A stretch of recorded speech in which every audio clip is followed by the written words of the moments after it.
त्यांच्याबरोबर चर्चा केली आणि सौरभ विजय जो सेक्रेटरी आहेत वित्त खात्याचे त्यांच्याकडे जाऊन एस टी कामगारांचे उर्वरित 44% पैशांविषयी चर्चा केली आणि मला आनंदानं सांगायचं आहे की आमच्या महायुतीच्या तिन्ही नेत्यांनी वित्त खात्याच्या लोकांशी अधिकाऱ्यांशी चर्चा करून आजच्या आज ताबडतोब 120 कोटी रुपये जे 44% पगाराचे कर्मचाऱ्यांचे होते ते त्यांच्या खात्यामध्ये जमा करण्याचे आदेश दिलेले आहेत आणि त्यानुसार ते आज जमा होतील.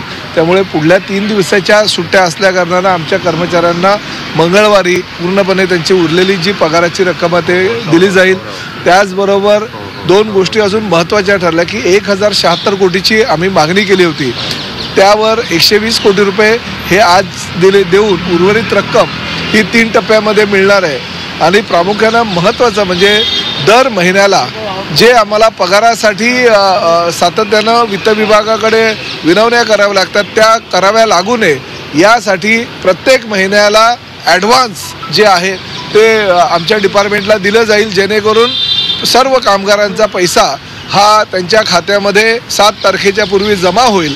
त्यामुळे हा महत्त्वाचा निर्णय आजच्या बैठकीत घेण्यात आला आणि मी माननीय मुख्यमंत्री माननीय एकनाथ शिंदे साहेब ज्यांनी काल हा कामगारांचे पैसे मिळावे ह्यासाठी वित्त खात्याच्या सगळ्या अधिकाऱ्यांबरोबर चर्चा केली आणि त्यानंतर हा निर्णय घेण्यात आला. अजितदादा पवार जे राज्याचे अर्थमंत्री आहेत त्यांचं मी मनापासून आभार मानतो की एस टी कामगारांचा ज्वलंत प्रश्न त्यांनी लवकरात लवकर सोडवला आणि भविष्यामध्ये एस टी कामगारांना अजून कुठल्याही प्रकारे मनस्ताप होऊ नये यासाठी 1 महिन्याचा ॲडव्हान्स पगार आमच्या डिपार्टमेंटला देऊन त्यानुसार दर महिन्याच्या 7 तारखेला हा पगार हा कामगारांच्या खात्यामध्ये जमा केला जाईल. दुय्यम मागणूक का देण्यात येते? नाही, बिलकुल नाही आहे. शेवटी तुमच्या माहितीकरता सांगतो, काही त्रुटी तांत्रिक असतात. आमच्या खात्याच्या अधिकाऱ्याने सुद्धा काही चुका केलेल्या आहेत, कारण जे ऑडिट करून प्रस्ताव पाठवायचा असतो तो पाठवला गेला नाही.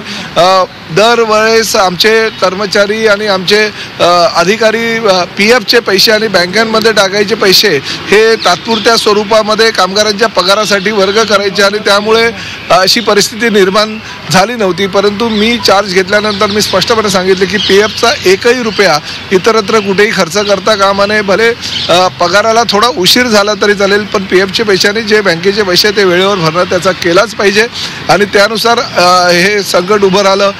वित्त खात्याच्या अधिकाऱ्यांनी हेही आम्हाला सांगितलं की तुम्ही जर 1 तारखेपर्यंत आम्हाला जर सांगितलं असतं तर आम्ही उरलेली रक्कमसुद्धा तुम्हाला दिली असती, कारण हे आम्हालाच गणित कळलं नाही की 56% दिले आणि 44% बाकी आहे, असं भविष्यामध्ये होता कामा नये.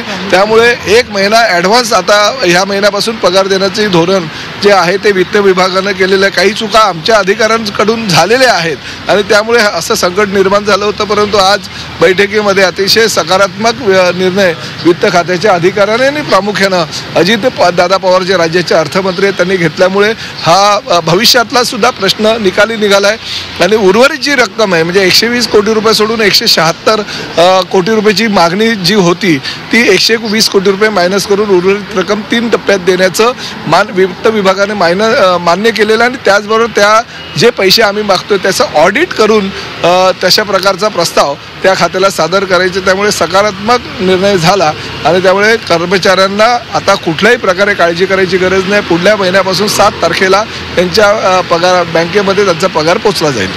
अजितदादांनी आज सकाळी म्हटलं होतं की काही योजना अशा राबवण्यात आल्या ज्यामुळे ST तोट्यामध्ये गेली. नेमकं याचं खरं वास्तव काय नाही? असं काही अजितदादा म्हणाले नाही. अजितदादाचं भाषण जे होतं किंवा जी मीडियामध्ये बाईट जी होती ती मी पूर्णपणे बघितली. काही ज्या योजना आहेत त्या योजनांचा चांगला प्रतिसाद मिळाला. मुख्यमंत्री पदावर असताना एकनाथ शिंदे साहेबांनी ज्या योजना घोषित केल्या त्या योजनांमुळे कदाचित ST महामंडळाला त्याचा फायदाच झालेला आहे. म्हणजे 50% महिलांना जे प्राधान्य दिलं आणि त्यांना मोफत प्रवास दिला, त्याचबरोबर 75% वर्षावरील नागरिकांनी जो मोफत प्रवास दिला त्याचाही फायदा ST महामंडळात झाला, कारण त्याची प्रतिपूर्ती राज्य शासनाच्या माध्यमातून होत असते. फक्त ती वेळेवर न झाल्यामुळे असं संकट निर्माण झालं, परंतु भविष्यामध्ये असं संकट निर्माण होणार नाही. तुमची एक तळमळ जी आहे ती कायमस्वरूपी दिसत आली. तुम्ही रिक्षा ड्रायव्हर स्वतः होता, नंतर गाडी सुद्धा तुम्ही लावली, स्टॉल होते तुमचे, त्यामुळे हे बघा गरिबांसाठी शेवटी कसं आहे की तळागाळातला आलेला कार्यकर्ता, आलेला माणूस इथपर्यंत पोहोचल्यानंतर त्याला गरिबी काय असते ती त्याची कल्पना त्याला असते.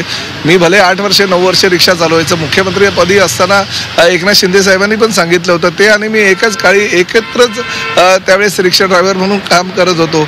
ऑमलेट पाव, बुर्जी पावचा व्यवसाय सुद्धा आम्ही केला आहे. हे सांगण्याचा उद्देश हाच आहे की रिक्षावाल्यांच्या मुलांनी किंवा टॅक्सीवाल्याच्या मुलांनी जर व्यवसायामध्ये म्हणजे ई बाईक टॅक्सीच्या माध्यमातून तो विषय झाला होता, जर त्यांनी ती चालवली तर निश्चितपणे किमान 25,000 तरी महिन्याला त्याच्या कुटुंबियांना मिळू शकेल. त्यामुळे व्यवसाय करायला कुठल्याही प्रकारची राजशरम बाळगायची गरज नाही असं मला वाटतं. परंतु आता तो विषय वेगळा आहे. हा एसटी कामगारांचा प्रश्न मात्र आज सुटलेला असं मी आवर्जून या ठिकाणी सांगतो.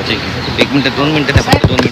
तर एसटी कर्मचाऱ्यांचा आता प्रश्न सुटलेला आहे, त्यांच्या वेतनाचा प्रश्न सुटलेला आहे. वित्त विभागाच्या बैठकीत सकारात्मक चर्चा झाली अशी माहिती परिवहन मंत्री प्रताप सरनाईक यांनी दिली. एसटी कर्मचाऱ्यांना आता दर महिन्याच्या 7 तारखेला पगार मिळणार असल्याचं त्यांनी म्हटलं.